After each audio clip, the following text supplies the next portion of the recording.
তাহলে মটন বিরিয়ানির শেষ পর্বের দিকে এগোচ্ছি ধীরে ধীরে। এবার আমরা কুকিং প্রসেসটা স্টার্ট করছি। সবার আগে আমরা যেটা করব সেটা হচ্ছে আলুটা ভেজে নেব, যার জন্য আমরা আলু অলরেডি সেদ্ধ করে রেখেছি, হালকা আলু সেদ্ধ করে রেখেছি। এই আলুটাকে আমরা হলুদ দিয়ে ভাজবো। আর আমরা বেরেস্তা বানানোর জন্য পেঁয়াজ কেটে রেখেছি বেরেস্তার জন্য। এটা কাটা হয়েছে, একদম কুচি কুচি করে কাটা হয়েছে। আর মাংসের জন্য, মাংসটাকে আমরা যখন বানাবো তখন তার জন্য আদা রসুনের পেস্ট বানানো হয়েছে। যখন আমরা কুক করবো আর কিছুটা বেরেস্তা বাকি রাখবো, যেটা আমরা লেয়ারিং করার সময় দেবো।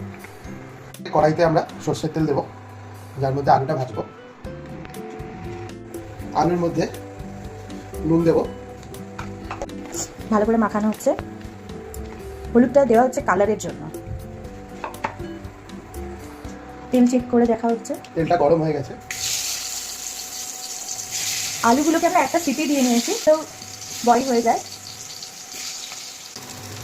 আলুটা একটু একটু গোল্ডেন হতে শুরু করেছে। আলু ভাজা কমপ্লিট হয়ে গেছে। এবার যে বাকি তেলটা আছে, এবার মাটনটা রান্না হবে। তার জন্য এই বেসিক গোটা গরম মশলাগুলো নেওয়া হলো।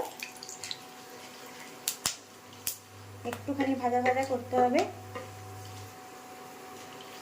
এলাচটা ফাটিয়ে দেবেন, নাহলে প্রচণ্ড ছিটকাবে। আর এরপরে দিয়ে দেব পেঁয়াজ,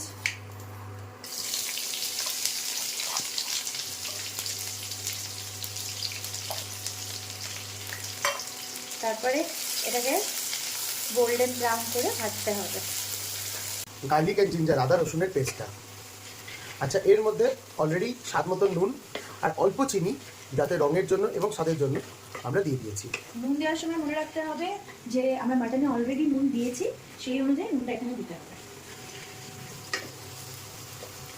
এবার আমরা জিঞ্জার গার্লিক পেস্ট, আদা রসুনের পেস্টটা দিয়ে দিচ্ছি। পরিমাণ মতো দেবেন, কতটা মাংস ইউজ করছে তার উপরে। আমার যদি লাগে আমি পরে একটু দেবো। যার সঙ্গে আদা রসুনের পেস্টের সঙ্গে আমরা কাঁচা লঙ্কাটা একসঙ্গে পেস্ট করে নিয়েছিলাম। এর মধ্যে হালকা লঙ্কা গুঁড়ো, লাল লঙ্কাগুলো খালি কালার হওয়ার জন্য অল্প, এবং মশলাটা কষার সময় যে আদা রসুনের পেস্টের যে ধোয়া জলটা, সেই জলটাকেই আমরা ইউজ করছি এটা কষানোর জন্য মশলা।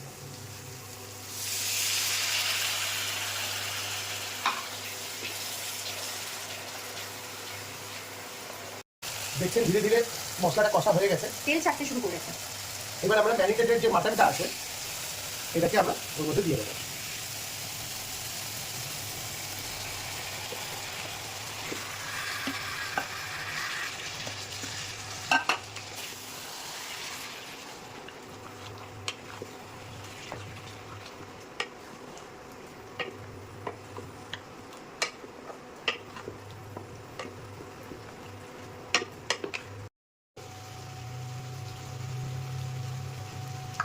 দুটো বিরিয়ানি মশলাই দিতে হবে।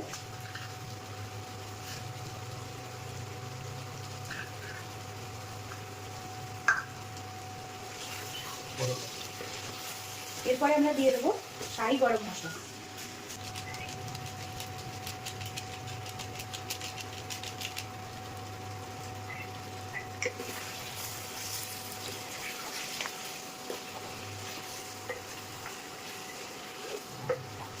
মশলাগুলো দিয়ে আরো ভালো করে কষাতে হবে। এরকম ধরনের হবে।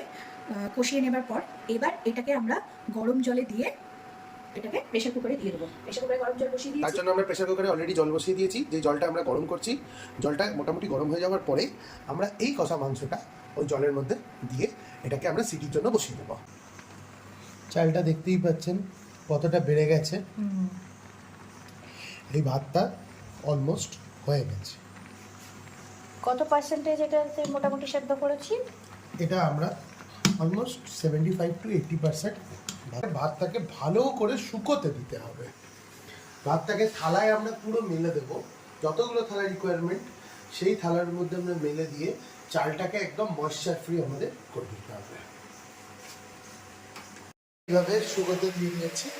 এর ভিতরে যে স্টিমটা আছে, ময়েশ্চারটা আছে, এটা যেন তাড়াতাড়ি। এখানে আমরা মাটন স্টকটাকে মাটনের থেকে আলাদা করে নিয়েছি, মাটনটাকে আলাদা নিয়ে নিয়েছি আর মাটন স্টকটা আলাদা করে দিয়েছি। এবার আমরা দুধটাকে গরম করে নিয়েছি, ফুটিয়ে নিয়েছি ভালো করে, এবং 2টো গ্লাসে মোটামুটি সমপরিমাণ দুধ আমরা নিয়ে নেব।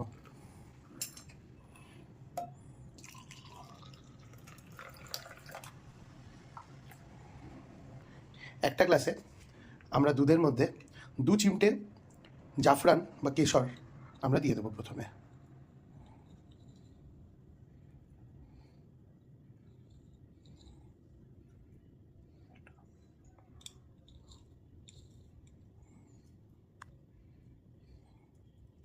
আরেকটা গ্লাসে আমরা যে বিরিয়ানি মশলাটা বানিয়েছিলাম, হাফ টেবিল স্পুন মশলা 1 নম্বর প্রথম মশলাটা, আর হাফ টেবিল স্পুন দ্বিতীয় মশলাটা আমরা দিয়ে ভালো করে মিশিয়ে নেব।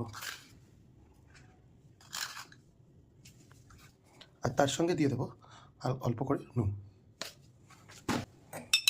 নিয়ে আমরা ভালো করে মিশিয়ে নেব।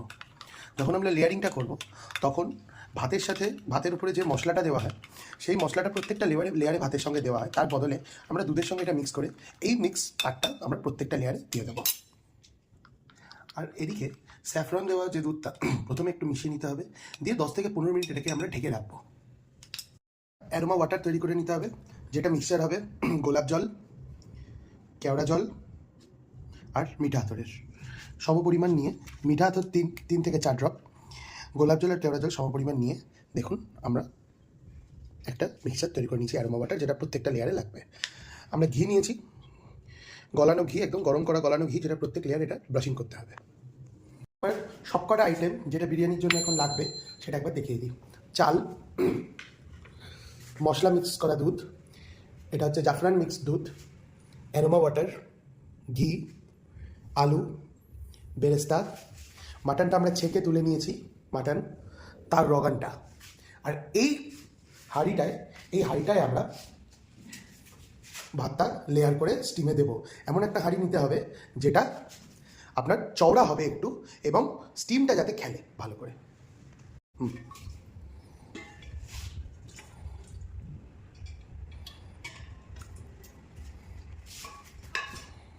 এরপরে যাবে ঘি।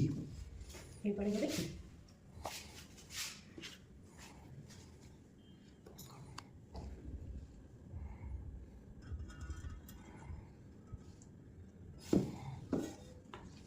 আমরা ভালো করে ঘিয়ের সঙ্গে রগানটা মিক্স করে নিচ্ছি। এরপরে যাবে আলু,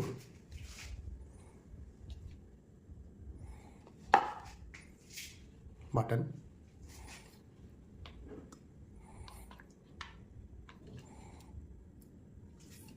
এরপরে চালটা।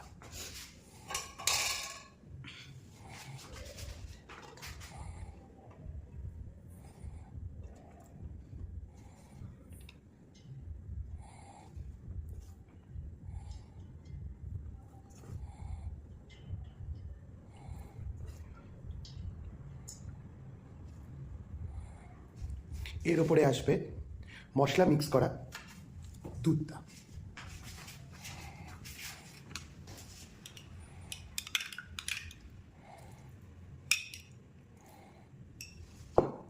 এবং তারপরে আসবে জাফরান দেওয়া দুধটা, এটাতে ফ্লেভারও আসবে এবং এটায় কালারটাও আসবে।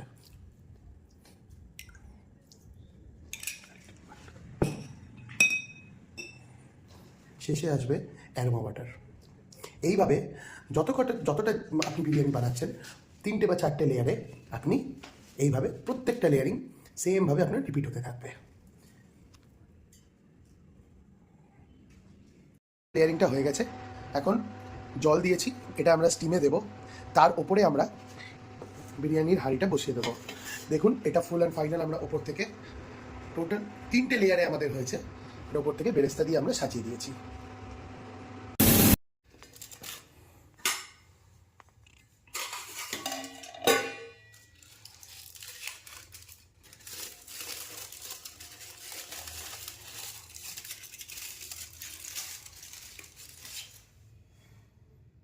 হচ্ছে ফাইনাল রেজাল্ট। আর একজন খেতে বসে গেছে অলরেডি, তার সাথে রায়তা আছে, স্যালাড আছে, আর একজন খেতে বসে গেছে। অপূর্ব হয়েছে, অপূর্ব, লাজবাব, বেহরুজি স্বাদ, क्या बात। তাহলে বাড়িতে বিরিয়ানি বানানো যাবে? বাড়িতে একদম 100% বিরিয়ানি বানা যাবে। আমরা কিন্তু এই মাটন বিরিয়ানি, আমরা অনেকগুলো রেসিপি দেখেছি। এই মাটনের পিসটা দেখুন, একদম মানে দেখুন, মানে সেই আরসালান, সেই আমিনিয়া স্টাইল একটা ব্যাপার এসছে। তো মাটন বিরিয়ানি আমরা কিন্তু by the way first time বানালাম। আর এর আগে একবার চিকেন বিরিয়ানি বানিয়েছিলাম, তো কিছুটা কনফিডেন্স গ্যাদার করেছিলাম বলেই আজকে বানাতে পেরেছি, এবং সত্যিই সুন্দর স্বাদ এসছে। আপনারা এই রেসিপিটা ট্রাই করতে পারেন। আমাদের মতো আনকোড়া লোকজন যদি পারে, ডেফিনেটলি আপনারাও পারবেন। শুধু একটুখানি ওই মানে আর কি একটু মেহনত লাগবে আর কি, পরিশ্রম করতে হবে। পরিশ্রম তো আছে, ভালো পরিশ্রম জিনিস, করতে হবে, কিন্তু ভালো জিনিস, পেতে গেলে বাড়ির তো- জিনিস পেতে গেলে পরিশ্রম করতে হবে, এবং সেটা একদম যাতে দোকানের মতো খেতে হয় সেই জন্য ডেফিনেটলি পরিশ্রম করতে হবে। এবং আশা করছি সবাই আমাদের এই ভিডিওটা দেখে, মন ভরে খান, সবাই ভালো থাকুন, হ্যাঁ, সুস্থ এবং থাকুন। আমাদের ভিডিওটা একটু লাইক আর সাবস্ক্রাইব করে দেবেন। আর মণিদীপার প্রোফাইলে কমেন্টে জানান কিরকম হয়েছে, আর আপনারা ভিডিওটা কিরকম হয়েছে। আপনারা কি আমাদের এই মানে ফুড ব্লগ যদি দেখতে চান বা ফুড সেটাও মেকিং comment এ রেসিপি যদি দেখতে চান, তাহলেও সেটাও কমেন্টে জানাবেন।